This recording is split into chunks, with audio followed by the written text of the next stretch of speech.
Hello everyone, this is a continuation on my series about racism, or at least for right now I'm focusing on racism. I may even make it about race in general overall. I want to comment on this topic because I feel like there's a lot of really harmful stuff going on out there that needs to be addressed.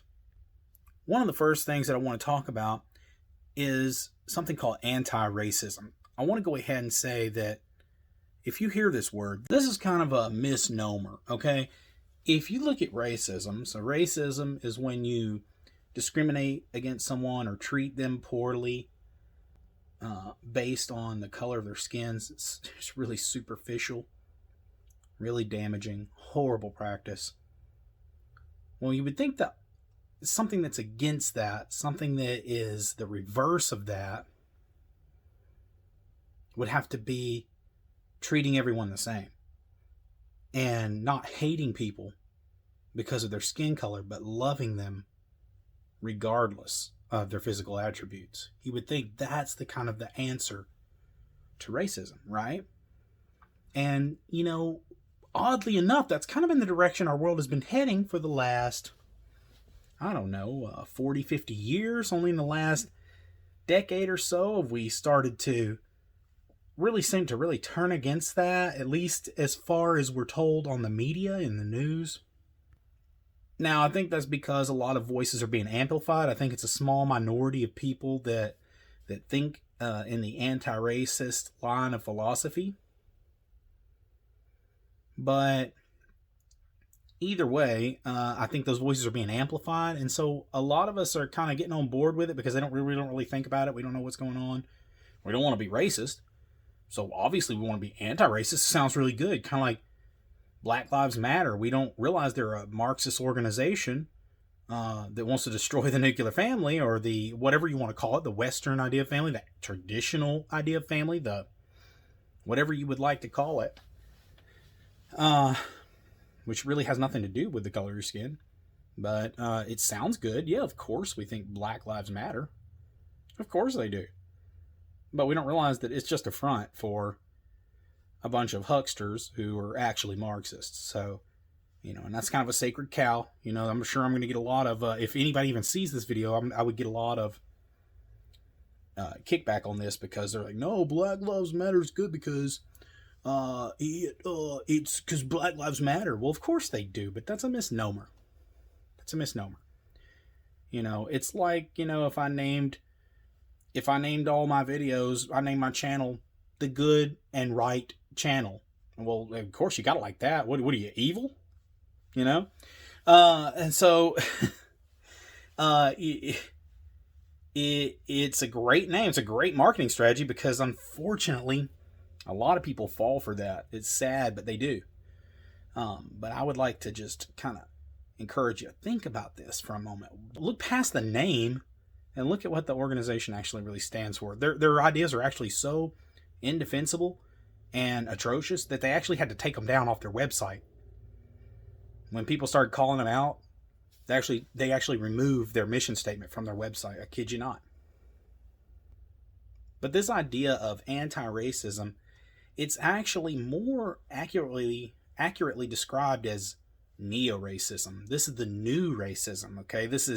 It's the same old thing, but instead of what we're used to in America, where we're used to this stigma where a lot of white people were racist against black people because of our history, and a lot of people justified what they did to black people by saying, oh, well, these people are not as good as us, so we can treat them this way. It's okay to do this because, and that's how they would justify it. They would justify what they did by making the other person out to be a villain.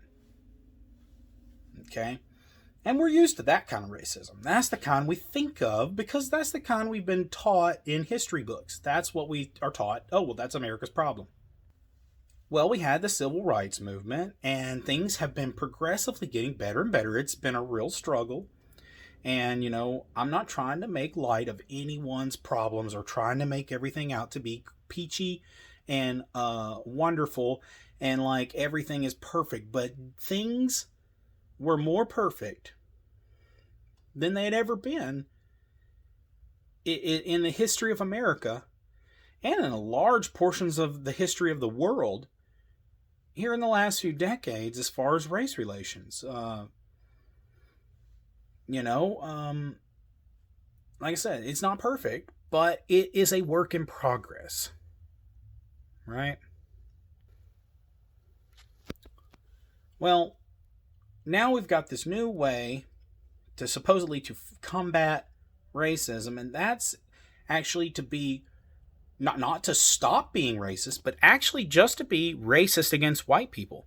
So now, in order to end racism against minorities in America, where white people happen to be the majority here, the way to end that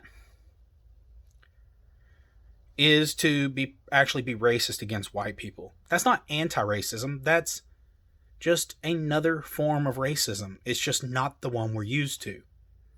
It's no better than what happened to black people in the past. It's just switched around to where people with white skin are now the ones that are starting to get a little taste of the discrimination. Now, I'm not trying to say that white people are victims and that this whole, that we've experienced anything along the lines of what black people have experienced in the past, but we're starting down that path, and it is not a good path. It's an ugly path. It's a horrendous path. And it never do two wrongs make a right. And we'll talk a little more about that in just a moment. All you have to do now is read something from the popular media, the mainstream media, and you could pretty much tell that the word white now is pretty much synonymous with bad. White is like a 4-letter word now. It's actually being thrown around like this horrible, atrocious thing. Every problem that the world faces, we're told right now, it's because of white people. Or what often gets referred to as whiteness, okay? And so I believe it was the African American Museum from the Smithsonian, they actually had a poster. It gained a lot of notoriety not too long ago because the poster claimed that being white is bad, and that things like being on time to work, working hard, being an individual, which to me sounds like some of the most racist garbage I've ever heard. A lot of those things are just good things for a society to advance. If people aren't on time, then nothing can get accomplished. Like I said, I'm an art educator, so if I tell all my students to be in my class at 9 and I don't show up till 10 and then they got to go somewhere else, is anything getting done? No, all of society would fall. It would buckle to its knees, okay? Being on time is not about being white or any skin color. It's just a way for society to thrive. It's just a tool, okay? And I hate being on time as much as anybody. So obviously, according to that definition, I'm not even white. Because I hate being on time, I mean, I don't hate it, but I'm actually just seem to be almost incapable of it. So, especially ever since I've had kids. But the point is, it's being used like a catch-all for anything that's bad. We have things like affirmative action, which I wasn't necessarily against at the time. I wasn't thinking ahead. And obviously, like I said, I didn't really think about politics at all back then. And really, it came out really kind of before my time, before I was ever, it's been around ever since I've been old enough to engage in politics. I know that. I really never had a huge issue with it. I didn't think it was right, just philosophically. I kind of had the same issue with it that I have with anti-racism, that, it to hire people based on the color of their skin, even if it's try to help people, probably philosophically that's not right. But, if other people were being racist and holding them back, then maybe it was a good thing. I don't know. I didn't really think about it too much. And then I started realizing that it was actually hurting kids in college. And so I heard people that were complaining about how it was actually hurting minority kids in colleges to be stuffed into places that they didn't test into, because we were trying to be fair. We were trying to give them an upper hand because, we want to help everyone. We want everybody to be equal. Of course we do. If that helps people who are struggling to get on their feet, well, great. But it ends up hurting them. So it's not a help at all. Now you have places like Oakland where they're talking about mailing out $500 checks, I believe, to families that are low income, poor families that are black, but they can't mail them out to poor families that are white. So even if the white family and the black family make the same amount of money, the white family isn't going to get the check. And which, that seems like a really horrible, that actually doesn't seem like a great idea. I understand, and, I don't think it's a great idea to mail out poor people checks necessarily, but, that's neither here nor there. Whether you think that's going to help or hurt or a good idea, that depends on your politics and all that. But I'm here to tell you that no matter what your politics are, it's racist to give people money for their skin color and deny other people in the same exact circumstances in life, you're going to deny them because of the color of their skin. And that's racism. It's not anti-racist. It's just plain old racist. There are elementary schools where there are white kids that are being taught that it's bad to be white. They're getting taught some of the same things that show up on that Smithsonian poster. It's kind of like the Coca-Cola training. They're getting the same kind of training in elementary schools now. That to be less white means to be less arrogant, to be less, any kind of horrible thing you can think of, really. And that, once again, is racism. I know a lot of white people that are arrogant. I know a lot of white people that aren't arrogant. I know there are people of every skin color that are arrogant. There are people of every skin color that aren't arrogant. What a ridiculous, superficial way to judge someone. And we're not against it. If you're anti-racist, you're not against it. You're actually doing it. You're perpetrating it. It's like lighting forests on fire to protest forest fires. I mean, it makes no sense. Never is sinful behavior going to lead to anything good. It's never going to lead to anything good. Search yourself. Think this through, and it's true. Just saw a video clip of what they're doing on Sesame Street now. They're trying to teach little kids anti-racism and these concepts that come along with this. And I saw these puppets. So they're making puppets that are supposed to look like black people, I suppose. Which, it's kind of a tricky thing to make puppets in cartoons that look like an ethnicity. But, I think that's one of the big problems I have with like the big attack on Dr. Seuss is that, they say he drew people of minorities to look they didn't look positive. He drew them very negatively. But if you look, a lot of the white people he drew that way too, or if you can even call them white or they were very distorted. They were cartoons. That's what a cartoon is to distort people. So it doesn't matter what color they are. These weren't supposed to be actual, textbook representations of what people are like. They're cartoons. They're supposed to basically caricature everyone regardless of race or even species. And Dr. Seuss, it's hard to say that he's, even what race someone's supposed to be in some of his books. So, but here on Sesame Street, they're being told, they're telling kids that I heard, and I watched the clip myself with my own eyes, that it's your skin color and what your nose looks like and what your mouth looks like that makes you who you are. What an atrocious lie. Yes, in Christianity, we know that we are a mind-body union, that God made us that way, that even when we go to heaven, we're going to get a new body, and it may be very different.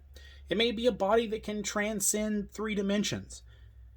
And I might talk about that later in another video, what I think our bodies are going to be like in heaven. But our bodies are very much a part of who we are.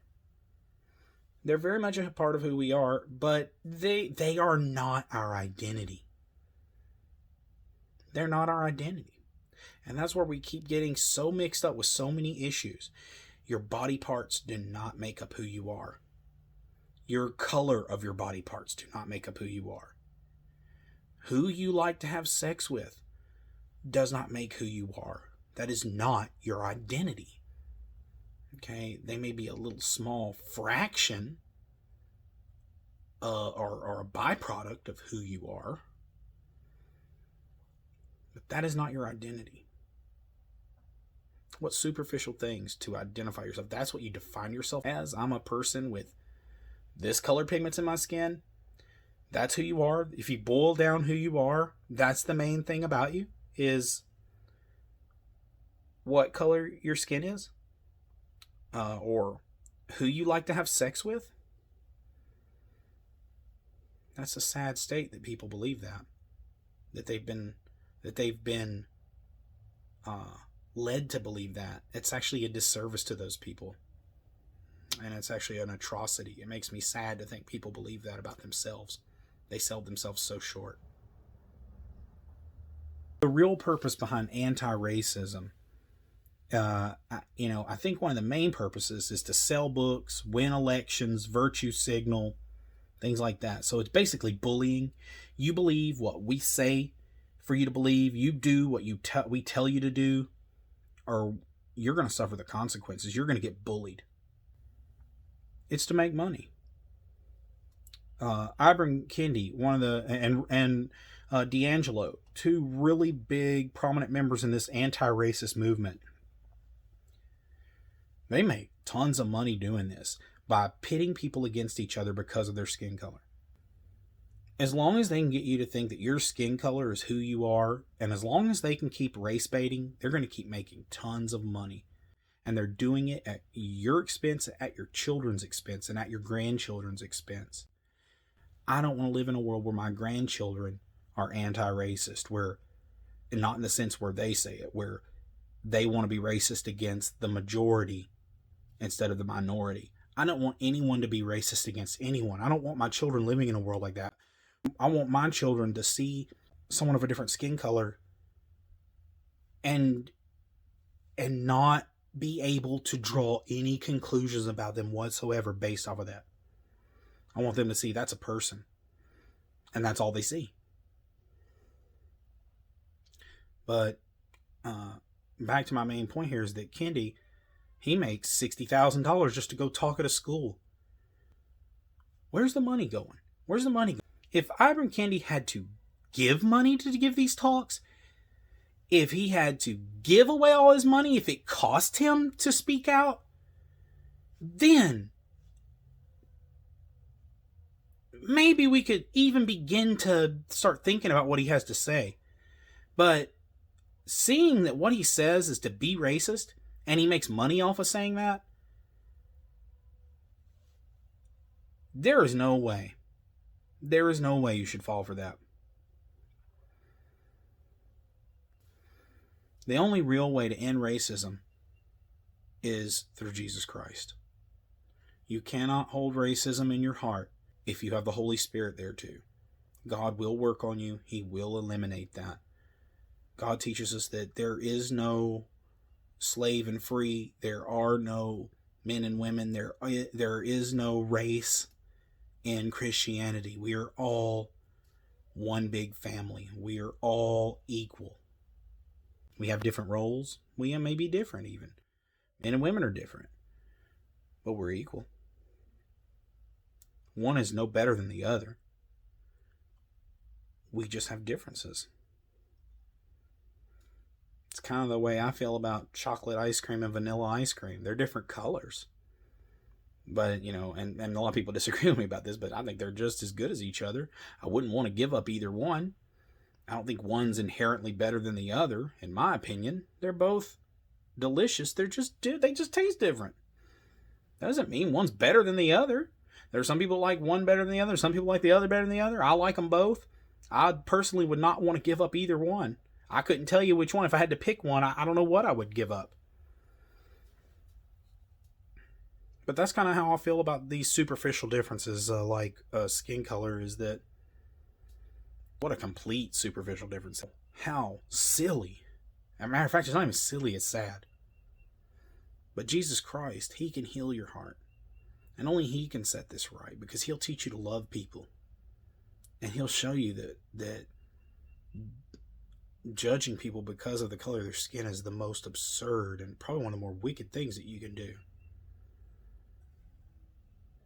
and the news media tries to spin everything as being about racism. It's all about white supremacy. Even this guy, he goes to these Asian massage parlors to get sexual favors, and one day he gets just absolutely disgusted with himself, so he goes and shoots some of these places up. And we're force-fed that this is racism, that he did that because he's racist against Asian people. And this is one of those crazy things, Asians, poor Asian people. One minute they're being accused of being white because they make a lot of money, so it doesn't fit the narrative that white people control everyone and they make all the money. Indian people actually make the most money in America. Next to that is Asian people. And so we're told that Asian people are white. They would even say Indian people are white if they could, but Indian people have such dark skin they can't. So, the left tells us and the popular media tells us that these people are white. Asians are white. But then when a white man shoots an Asian, then all of a sudden they're not white. Now all of a sudden, now they're minorities again. So when they're trying to get into colleges and they're doing really well in college, they're white. Whenever they get killed by a white person, then they're a minority. That way they can keep pushing and selling the narrative. Okay? That's disgusting. This guy goes in, he shoots these people in these parlors. Some of them were white. He shot some white people in there too. He said it was because of his sexual addictions. Obviously the guy's deranged. He's mentally ill. People died. Families are suffering. A mentally ill person did some horrible things, and now the narrative has to be sold. So the news media is going to stand on the graves of these people and try to tell you it's all because of evil white people. That's why it happened. It's because of racism. The guy said it wasn't racism. He even killed some white people. I would think if it was because of racism, he wouldn't have shot the white people. But he gunned everybody that was in there down, regardless of what race they were. So that tends to make me believe he was telling the truth. It wasn't about race, it was about sex.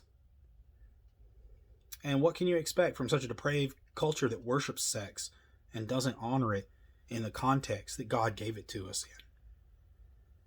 But either way, everything has to be framed that white people are bad, white is evil, white means arrogant, white means greedy, white means colonizer. Let's forget that the whole world colonized. Let's forget that the whole world, the way the world worked, is one place would invade another. The strong would invade the weak. We have to sell the narrative that white people are bad and that America's bad so that we can tear the system down. And it's always easier to tear something down than it is to build it up. What's the solution? There is no solution. Just tear, tear, tear, tear, tear. It's easy to tear. Come on board. You want some purpose in life? Come destroy stuff with us. If that could really help, wow. That would be an easy way to do it. I would think we would already have solved all the problems because humans are great at tearing things up. It's hard to build things up. In my church, we got people of every kind of ethnicity, and we're all just brothers and sisters. That I think skin color is like the very last thing on our minds. That's not what we care about. And that's the way I would love to see the rest of the world, is if the church could get the rest of the world to think like them, to where we all love each other and we might be interested in our differences. We might think that variety makes the spice of life, but it's not who defines us. I'm glad there are different colored people. I'm glad that everyone doesn't look like me. I'm glad that everyone doesn't think like me. I'm glad that everyone doesn't do everything like me. If we did, how boring would life be? But we love each other. We love each other because of who we are as individuals and because of Christ's love for us. That's what's going to save the world. That's what's going to end racism. Anti-racism is really, the real anti-racism would be being Christ here on earth. But the fake anti-racism that's going around now, it's just more racism. It's just a flavor of racism that we aren't used to as much in this country. If you enjoyed this video, please consider liking and subscribing.